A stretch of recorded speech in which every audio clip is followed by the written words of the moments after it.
Bonjour, aujourd'hui je me suis rendu à Kiev pour préparer ce reportage qui va certainement choquer les hommes occidentaux qui sont intéressés par les rencontres des femmes russes et ukrainiennes et qui visitent des sites de rencontres, des agences matrimoniales. Et aujourd'hui, on va rencontrer Isabelle qui a travaillé pour deux sites de rencontres pendant une année et qui a gentiment accepté de répondre à toutes les questions, de répondre honnêtement à en quoi consiste le travail de traductrice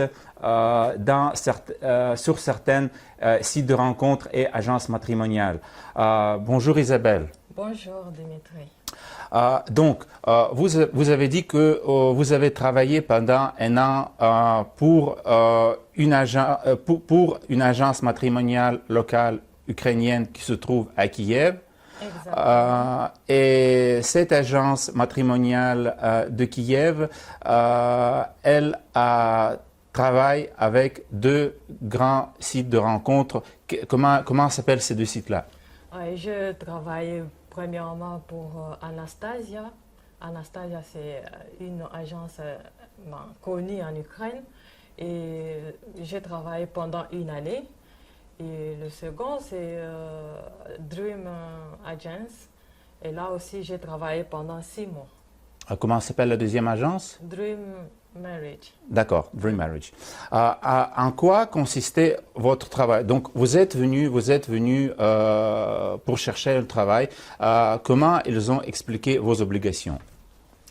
En fait, je cherchais le travail, bien sûr. C'était juste pour me procurer de l'argent, puisque c'est difficile actuellement de vivre en Ukraine. Alors, eux, leur but, c'est, ils m'ont proposé ce travail, tout en disant que c'est un travail légal. Et moi, j'ai accepté tout de suite de travailler. Donc, mes obligations, c'est juste de traduire, puisque les clients viennent de pays occidentaux qui parlent soit anglais, soit français. Et moi, mon travail, c'était juste de traduire, de parler et d'essayer d'attirer longuement l'homme avec des conversations d'amour, bien sûr. D'accord. Donc, au début, on vous a donné quelques profils de femmes. Oui. Combien de profils de femmes? On m'a donné 2 pour le début. Et chaque profil, tout ce que la femme aime, tu vois, on écrit ce que la femme aime, ses histoires préférées, la nourriture préférée, le sport préféré, tout ça, je dois connaître. Et moi, quand je cause avec un homme, je dois aussi parler de ça, mais tout en augmentant les mensonges. D'accord. Mais est-ce que c'était des belles femmes, des photos de belles femmes? C'est toujours des belles femmes de vingtaine d'âge et un peu de trentaine, bien sûr que j'ai aussi de quarantaine d'âge. D'accord. Ouais. Mais toujours de belles femmes? Des très belles femmes. D'accord. Mais elles, est-ce qu'elles étaient au courant qu'il y a des hommes qui sont intéressés par elles, ou c'est le travail des traducteurs de maintenir la conversation sans que la femme soit au courant de ce qui se passe? Le travail de traducteur, les filles elles-mêmes, elles donnent leur profil. Bien sûr, elles savent qu'on va travailler avec leur profil. Elles aussi, elles vont profiter quelque chose. L'agence va donner quelque chose à elles. Elles savent que leurs profils sont utilisés. Ce sont des filles réelles qui existent, mais qui n'ont pas un but de mariage. C'est juste un business pour se procurer de l'argent. D'accord. Donc, comme la femme est réelle, c'est très difficile de comprendre s'il s'agit d'une arnaque ou pas, parce que la seule question est que cette femme n'est pas motivée du tout de rencontrer un homme étranger, que souvent elle peut être mariée ou qu'elle a un petit ami. Est-ce que c'est ça? Oui. Souvent, ces femmes sont réelles. Les femmes existent, mais elles n'ont pas le but de se marier.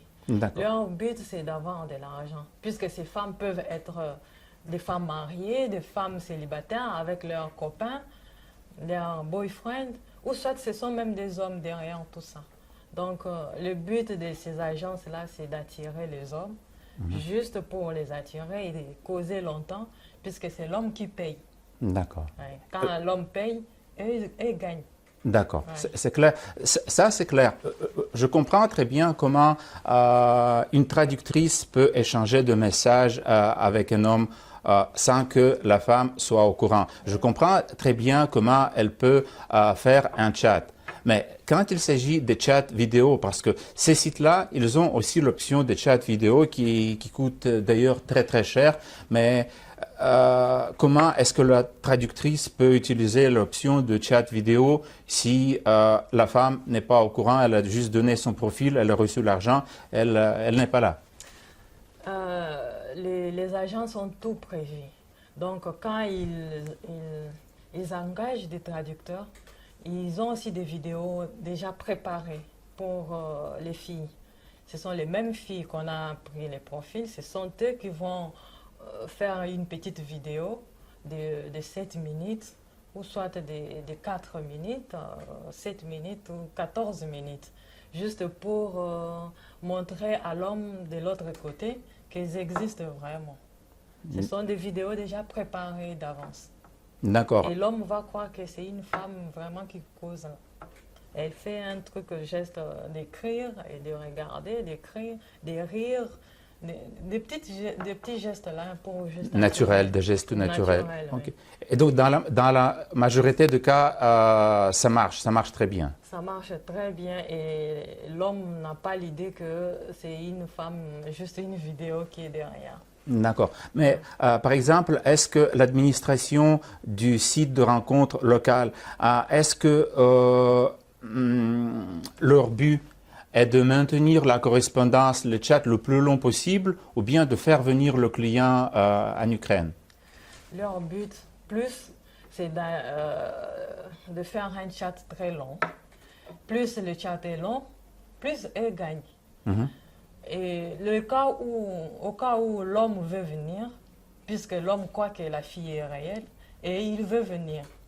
Alors dans ces cas, on va laisser l'homme venir, ou soit quand il va arriver au pays, la femme peut dire « je ne suis pas dans la ville, j'ai voyagé ».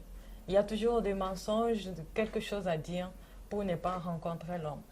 Ou bien vous avez dit qu'elle peut rencontrer l'homme uniquement parce que on va avoir un interprète qui est payé comme $25 de l'heure ou je ne sais pas combien, et que cet argent est toujours partagé entre l'interprète, la fille et l'agence locale. Est-ce que c'est ça? Ouais, moi, je n'ai pas encore eu ce cas-là, mais mes collègues ont parlé de ça. Donc, la personne vient, ils vont se rencontrer avec le traducteur, puisque la fille va dire que moi, je ne comprends pas l'anglais.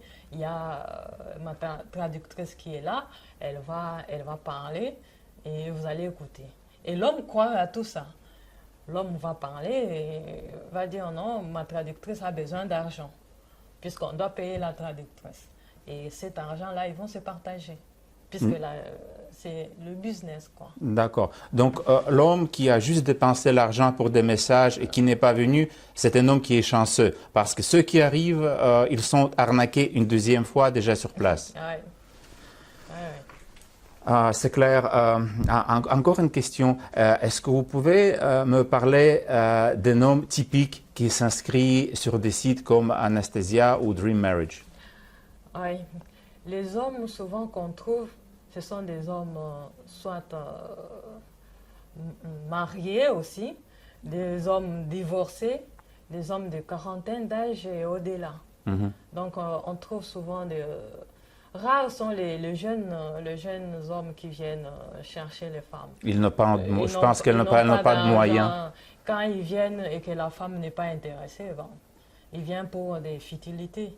Mais tu vas voir les hommes de quarantaine d'âge, veulent savoir la femme, veut connaître la femme, veut vraiment une relation. Et c'est dans ces cas-là où ils sont anarqués. D'accord. Mais vous avez dit, disons, vous travaillez avec, vous avez eu deux profils au début, vous avez eu plus de profils par la suite quand ça a marché avec le deux, on va se donner encore combien de profils? Au total, j'ai eu cinq profils. 5 profils. Oui. Et donc, disons, vous avez des profils des femmes entre 20 et 30, généralement. 20 et Mais 30. si vous avez, vous voyez un homme qui a 50 ans, est-ce que vous lui envoyez un message pour essayer de l'attirer? Oui, puisque ce sont ces gens, des hommes-là qui ne connaissent pas encore qu'il y a des arnaques ou quoi. Ils sont faciles à arnaquer. Mais est-ce qu'ils sont à tel point non réalistes qu'ils ne comprennent pas qu'un homme de 60 ans ne peut pas être très intéressant pour une femme qui a juste 20 ans? Oui, vous savez que souvent l'Ukraine, on croit que les filles sont aussi faciles, on sait que les filles acceptent tout pour l'argent. Alors quand une fille de 20 ans dit à un homme de 50 ans, je suis prêt pour le mariage, l'homme va poser aussi la question, mais comment tu ne vois pas mon âge? J'ai plus de 30 ans de plus que toi. Mais la fille va dire, puisqu'elle veut l'argent, elle va dire, il n'y a pas de problème, il n'y a pas l'âge pour l'amour, donc tout est faisable. Et voilà qu'ils acceptent. Mais je crois qu'il y en a d'autres hommes qui commencent à comprendre petit à petit. D'accord. Et dernière question pour finir.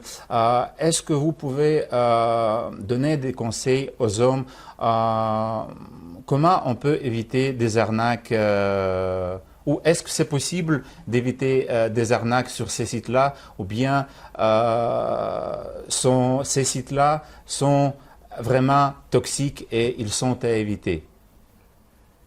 Ben, moi, je crois qu'il y a des conseils à donner aux hommes. Puisque un homme qui veut vraiment chercher une femme réelle, parce qu'il y a des filles réelles qui veulent vraiment des hommes, mais elles sont étouffées par les arnaqueurs.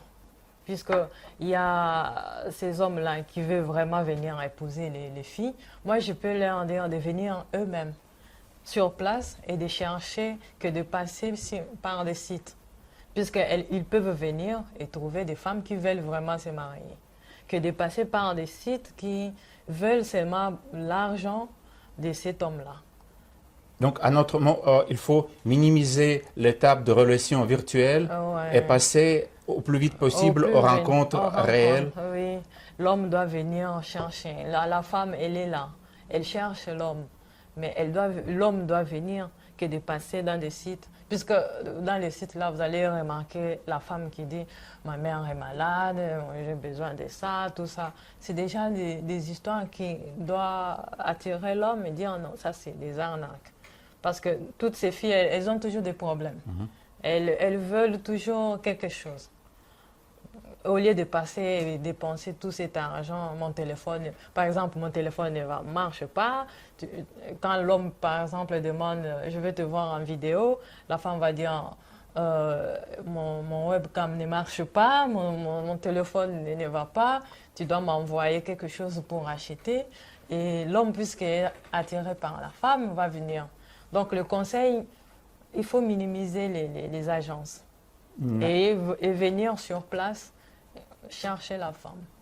Et par exemple, est-ce que vous pouvez dire à peu près quel est le pourcentage de profils des femmes qui sont faux? Si une femme, même si le profil est réel, mais la femme n'est pas motivée, je l'appelle un profil qui est faux. Donc sur des sites sur lesquels vous avez travaillé, Anastasia, Dream Marriage, à votre avis, combien de profils de femmes appartiennent aux femmes réelles, sincères et motivées et combien de pourcents sont ajoutés pour des arnaques?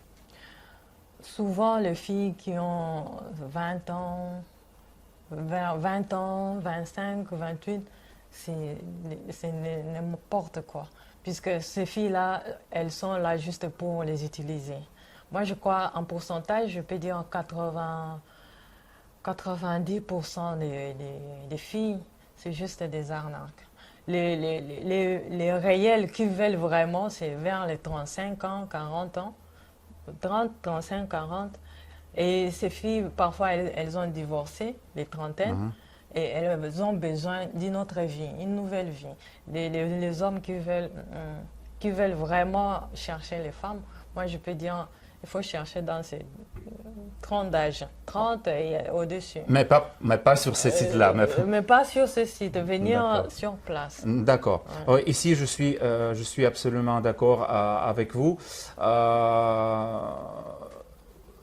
D'après les statistiques de notre site de rencontre, vraiment, les femmes qui se marient, ce sont des femmes entre 30 et 45 ans. Les hommes sont entre 38 et 55 ans. Donc, ça, c'est la tranche d'âge pour les hommes et pour les femmes où ça marche.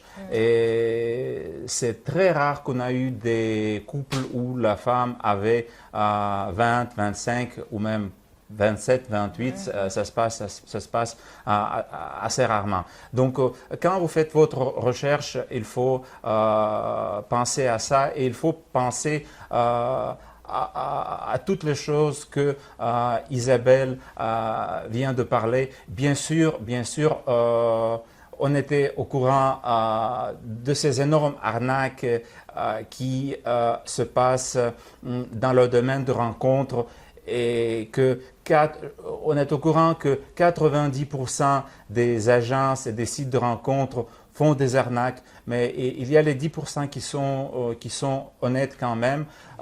Mais maintenant, vous avez écouté l'entrevue de Isabelle et maintenant ce ne sont pas des paroles d'un expert en arnaque, c'est un témoignage d'une personne qui a travaillé pendant 1 an dans ce domaine et vous pouvez poser vos questions. Si vous avez des doutes, des hésitations sur les femmes avec lesquelles vous êtes en contact sur des sites de rencontres, agences matrimoniales, vous allez voir à la fin du vidéo le site et l'adresse courriel et le téléphone. Vous pouvez toujours me contacter, poser vos questions et je serai très content de vous répondre. Et ce n'est pas le dernier reportage qui porte sur le sujet des arnaques, ce n'est pas le dernier reportage choc. Et abonnez-vous à notre chaîne sur YouTube pour voir des autres vidéos qui seront en ligne bientôt. Merci et bonne chance.